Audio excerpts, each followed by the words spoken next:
There's an industry-wide discussion right now that's taking place about two different groups of drivers. We have the American truck driver and the legacy American mom and pop small trucking company, and we have this new group of non-citizen foreign truck drivers who have taken over the industry. They're putting people out of jobs, they're having crashes, and there's no accountability. For too long, misguided policies have prioritized political correctness over safety of the American people. President Trump, if you listen to him, he says that he puts safety first, and he does. He also puts America first as well. That means ensuring that our roadways are safe. The president's recent executive order is a clear statement. We support America's truckers and will safeguard our roadways for our truckers and for the American people. This means enforcing common sense rules and removing unnecessary burdens that hinder our truckers' work. Chattanooga, Tennessee, 2 individuals killed. Thomasville, Alabama, a coach and young woman killed. Florida, 2 road surveyors killed. West Virginia, construction worker, 25 years old with a 5-month-old, run over and killed. Austin, Texas, on I-35, killed 5 people. And that one bail initially was $1.2 million and was reduced to $7,000 and is now out on bail.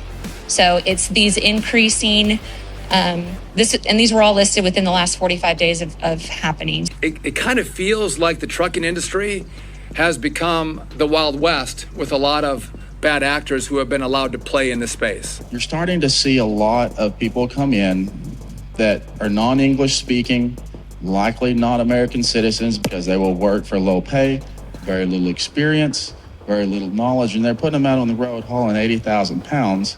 Why isn't this guy being deported? Why aren't people crying for this guy who actually killed 5 people, an Ethiopian on a contract for Amazon? But no, this story gets even crazier. And Sarah Fields tried to source where this work is coming from. And if you go look at the thread, I'm not going to get into it now because I got callers on the line and other news, but you go look at the thread, looks like she might have found what we know is going on, where they have these hubs that are like hiring centers that the NGOs, they bring in all the non-citizens, they get to fast track a work visa, and then they can hire out this cheap labor for things like 18-wheeler drivers. Now, there's been multiple cases like this. Hang on, because I think people's heads are going to blow.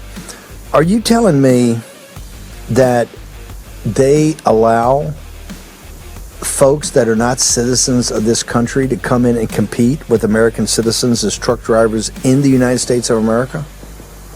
Steve, I get that same response from everyone I talk to.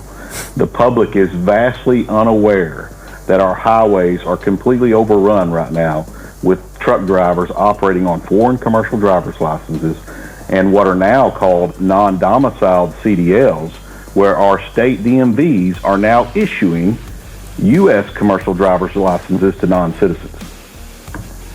And our American truck drivers are now being replaced because they can't compete with this new workforce.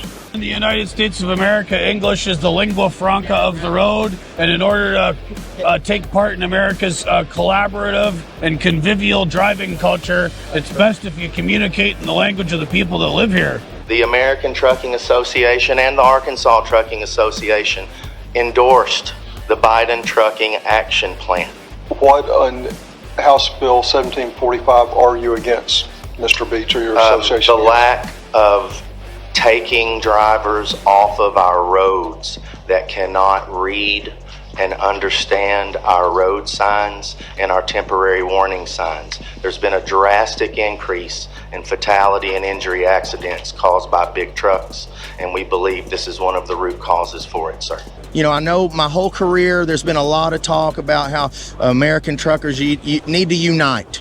We need to stop the trucks for 3 days and all of those things, and there is no voice out here for American truck drivers, and that is what we are going to serve. We are going to scream from the rooftop until we either win this fight or die. Will be a order directing the Department of Transportation to include English literacy tests for our truckers. This is a big problem in the trucking community that, unless you're in that community, you might not know. It's a big problem throughout the entire country. we have millions and millions of people here who don't even speak our language. But there's a lot of communication problems between truckers on the road, with federal officials and local officials as well, which obviously is a public safety risk. So we're going to ensure that our truckers, who are the backbone of our economy, are all able to speak English. That's a very common sense policy in the United States of America. So the president will be signing that later this afternoon. How is this not already a standard ever since trucks were created? And why are we allowing foreigners to take such prestigious jobs? Trucking is a fantastic industry, a fantastic job. I thought the immigrants are coming here to work jobs that, quote, Americans don't want to work. I mean, folks, do you think somebody from Ethiopia is, do you think there's a driving culture there like there is here? So they're bringing these people here who've likely never even driven a car.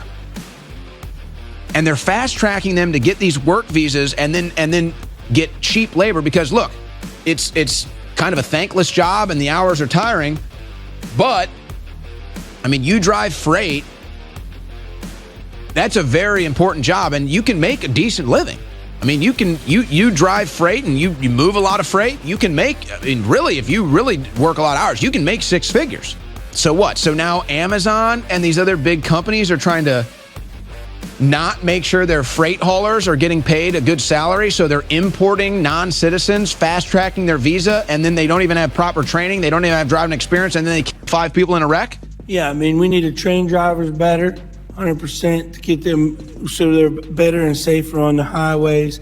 And I think we need to make the barrier of entry into trucking a little bit higher to where all these people aren't becoming motor carriers as well. We've seen an influx, especially since COVID, of a lot of people becoming motor carriers who don't really understand the business, and we don't even know where they're coming from. I also would add that I think that DOT or FMCSA needs to do some research and studies on non-domicile CDLs, because it seems to open the doors to flood the gates from foreign folks coming in here. And from what enforcement tells us, some of them can't even speak English. And nobody seems to know who's getting these non-domicile CDLs. We've looked into this ourselves. I always kind of wondered the scam. I actually thought it was the government behind it allowing, and I know some of that is it, but there's so much more to it. There's a whole scam, and it's really just come to light. I mean, it's a shame that a whole family had to die, and there's been a lot of people that died, but it's a shame the whole family had to die. But now people are really digging in, and this is the time we jump on them. I'm officially rescinding the reckless 2016 Obama guidance on English language proficiency. We're going to replace it with stronger enforcement procedures. So federal law has always been very clear. Commercial drivers must be proficient in English. English is the language of opportunity in America. Allowing drivers who cannot read stop signs or understand police officers' instructions to operate an 80,000-pound big rig threatens the safety of every American on our roadways. There's numerous examples across the country where we've had people who are operating this kind of equipment who can't speak the language, and the results have been devastating and have taken the lives of so many American families. That's going to end right now. Instead, we are issuing new guidance that ensures a driver who can't understand English will not drive a commercial vehicle in this country. Period. Full stop. Enforcing out-of-service violations is about preventing tragedies and saving lives. So in accordance with the President's executive order, DOT is taking additional action. So number one, we're reviewing the security of commercial driver's license. Now, this is a state-by-state issue, but we do have a role, and we are reviewing the security procedures around how CDLs are given throughout the states.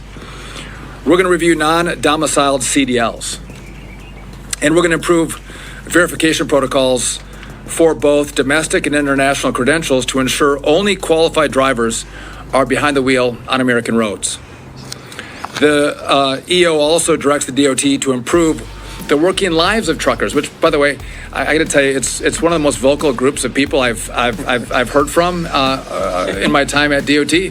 When they have an issue, they know how to use Twitter. They know how to use all social media. I hear from the truckers a lot, and this English language proficiency was one of the big ones. But they've also said the quality of life could be improved. You could help us out at US DOT to improve that for us. And that means looking at critical needs like truck parking, which impacts the lives of truckers every day on the road. There'll be more to come on this, but you can be assured that the DOT is committed to helping truckers and trucker safety.